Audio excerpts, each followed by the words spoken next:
Find the missing letter. ಈ ರೀತಿ ಒಂದು ಡಯಾಗ್ರಾಮ್ ಕೊಟ್ಟಿದ್ದಾರೆ. ಇದರಲ್ಲಿ ಮಿಸ್ಸಿಂಗ್ ಲೆಟರ್ ಇಲ್ಲಿದೆ, ಕ್ವಶನ್ ಮಾರ್ಕ್. ಇದನ್ನು ನಾವು ಫೈಂಡ್ ಔಟ್ ಮಾಡಬೇಕು. ಇದನ್ನು ಡಿಸೆಂಬರ್ 2012 ಕೇಳಿದ್ದಾರೆ. Options are HLZV. ಪ್ಯಾಟರ್ನ್ ಏನಿದೆ ಅಂತಂದರೆ, ಇಲ್ಲಿ 4 ಬಾಕ್ಸ್ಗಳಲ್ಲಿ ABCD ಅಂತ ಕೊಟ್ಟಿದ್ದಾರೆ. ಅವುಗಳಿಂದ ನಮಗೇನು ಕ್ಲೂ ಸಿಗಲ್ಲ. ಈಗ ಉಳಿದಿರೋದು EGK PRV OJF QU, ಇಲ್ಲಿ ಕ್ವಶನ್ ಮಾರ್ಕ್ ಇದೆ. ಈ ಪ್ಯಾಟರ್ನ ನಾವೇನಾದರೂ ಫೈಂಡ್ ಔಟ್ ಮಾಡಿದ್ವಿ ಅಂತಂದರೆ ಇಲ್ಲಿ ಯಾವ ಲೆಟರ್ ಇರುತ್ತಂತೇಳಿ ಸಿಗುತ್ತೆ ನಮಗೆ. ಈ ಆದಮೇಲೆ ನೋಡೋಣ ಲೆಟರ್ಗಳ ಗ್ಯಾಪ್ ಎಷ್ಟಿದೆ, ಯಾವ ರೀತಿ ಇದೆ ಅಂತ ಐಡೆಂಟಿಫೈ ಮಾಡೋಣ. ಈ ಆದಮೇಲೆ EFG ಅಂದರೆ ಇಲ್ಲಿ ನಡುವೆ ಒಂದು ಲೆಟರ್ನ ಗ್ಯಾಪ್ ಇದೆ, F ಮಾತ್ರ. EFG ಆದಮೇಲೆ G ಆದಮೇಲೆ HIJ ಆದಮೇಲೆ K ಅಂದರೆ 3 ಲೆಟರ್ಗಳ ಗ್ಯಾಪ್ ಇದೆ. G ಇಲ್ಲಿ ನಡುವೆ HIJ 3 ಲೆಟರ್ಗಳ ಗ್ಯಾಪ್ ಇದೆ ಇಲ್ಲಿ.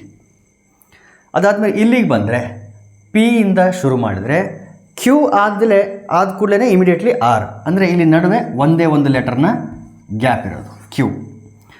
R ಆದಮೇಲೆ STU 3 ಲೆಟರ್ಗಳ ಗ್ಯಾಪ್ ಇದೆ. STU ಇಮಿಡಿಯೇಟ್ಲಿ V ಬಂದಿದೆ.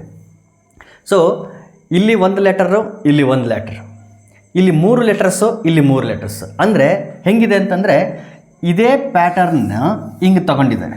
ಅಂದರೆ ಇಲ್ಲಿ 1 ಲೆಟರ್ 3 ಲೆಟರ್ ಇದೆಯಲ್ಲ, ಅದನ್ನು ಆ್ಯಸ್ ಇಟ್ ಈಸ್ ಈ ರೀತಿ ಶಿಫ್ಟ್ ಮಾಡಿದ್ದಾರೆ ಅಷ್ಟೇ. ಸೊ ಮೇಲೆ 1 ಲೆಟರು, ಕೆಳಗಡೆ 3 ಲೆಟರ್ ಗ್ಯಾಪ್ ಇದೆ. ಸೊ ಅದೇ ರೀತಿ ಇಲ್ಲಿ ಲೆಟರ್ಗಳ ಗ್ಯಾಪನ್ನು ನಾವೇನಾದರೂ ಐಡೆಂಟಿಫೈ ಮಾಡಿದರೆ, ಇಲ್ಲಿಂದ ಶುರು ಮಾಡಿರೋದನ್ನ ನಾನು F ಇಂದ ಶುರು ಮಾಡ್ತೀನಿ. ಇಲ್ಲಿ FGHI 3 ಲೆಟರ್ ಗ್ಯಾಪ್ ಇದೆ ಇಲ್ಲಿ. ಇಲ್ಲಿ F ಆದಮೇಲೆ GHI ಆದಮೇಲೆ J ಬರುತ್ತೆ. J ಆದಮೇಲೆ KLMN 4 ಲೆಟರ್ ಗ್ಯಾಪ್ ಆಯಿತು. ಇಲ್ಲಿ ನಡುವೆ JKLMN 4 ಲೆಟರ್ಸ್ ಗ್ಯಾಪ್. ಓಕೆ, ಈಗ ಇಲ್ಲಿಗೆ ಬರೋಣ. ಕ್ಯೂವಿಂದ ಯುಗೆ ಹೋಗಬೇಕು ಅಂತಂದರೆ ಎಷ್ಟು ಲೆಟರ್ಗಳ ಗ್ಯಾಪ್ ಇರುತ್ತೆ ಇಲ್ಲಿ ಅಂತಂದರೆ MNOPQ RSTU STU ಅಂತ 3 ಲೆಟರ್ ಗ್ಯಾಪ್ ಇದೆ. PQ Q ಆದಮೇಲೆ RST 3 ಲೆಟರ್ಸ್ ಗ್ಯಾಪ್. ಓಕೆ, ಹಾಗಾದರೆ ಇಲ್ಲಿ ಎಷ್ಟು ಲೆಟರ್ ಗ್ಯಾಪ್ ಇರುತ್ತೆ ಅಂತ ನಾವು ನೋಡಬೇಕು. ಈ ರಿಲೇಷನ್ ಯಾವ ರೀತಿ ಇದೆ ಅಂತಂದರೆ, ಈ ಮೇಲ್ಗಡೆ ರೋ ಮತ್ತು ರೈಟ್ ಸೈಡ್ ರೋ ಅವೆರಡು ರಿಲೇಟೆಡ್. ಹೆಂಗಂತಂದರೆ ಇಲ್ಲಿ 1 letter 3 letter, 1 letter 3 letter. Same ಅದೇ ರೀತಿ ಇಲ್ಲಿ ಯಾವ ರೀತಿ ಗ್ಯಾಪ್ ಇದೆಯೋ ಅದೇ ರೀತಿ ಗ್ಯಾಪು ಇಲ್ಲಿ ಏನಾಗುತ್ತೆ ಅಂತಂದರೆ ರಿಪೀಟ್ ಆಗುತ್ತೆ.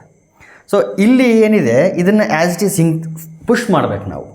ಅಂದರೆ ಇಲ್ಲಿ 4 ಲೆಟರ್ ಗ್ಯಾಪ್ ಎಲ್ಲಿ ಬರುತ್ತೆ ಅಂದರೆ ಮೇಲ್ಗಡೆ ಬರುತ್ತೆ, ಇಲ್ಲಿ 3 ಲೆಟರ್ ಗ್ಯಾಪ್ ಕೆಳಗಡೆ ಬರ್ತದೆ.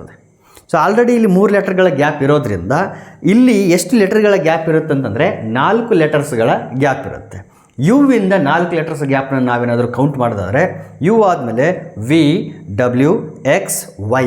ಸೊ 4 ಲೆಟರ್ ಆದಮೇಲೆ ನೆಕ್ಸ್ಟ್ ಬರೋದು ಯಾವುದಿದು VWXY. ಈ 4 ಲೆಟರ್ಗಳನ್ನು ಗ್ಯಾಪ್ನ ತೆಗೆದ್ರೆ ನೆಕ್ಸ್ಟ್ ಲೆಟ್ರೇ ನಮ್ಮ ಹತ್ರ ಬರೋದು ಯಾವುದು ಅಂತಂದರೆ ಇಲ್ಲಿ ನಮಗೆ ಸಿಗುತ್ತೆ Z. ಹಾಗಾದರೆ ಕ್ವಶನ್ ಮಾರ್ಕ್ ಪ್ಲೇಸಲ್ಲಿ ಆ್ಯಕ್ಚುಲಿ ನಮ್ಮ ಹತ್ರ ಇರಬೇಕಾಗಿರೋಂಥ ಲೆಟರ್ ಯಾವುದು ಅಂತಂದರೆ Z. Therefore option 3 is correct. ನೋಡಿ ಇಲ್ಲಿ 1 3 1 3 3 4 3 4. Therefore Z is the required letter.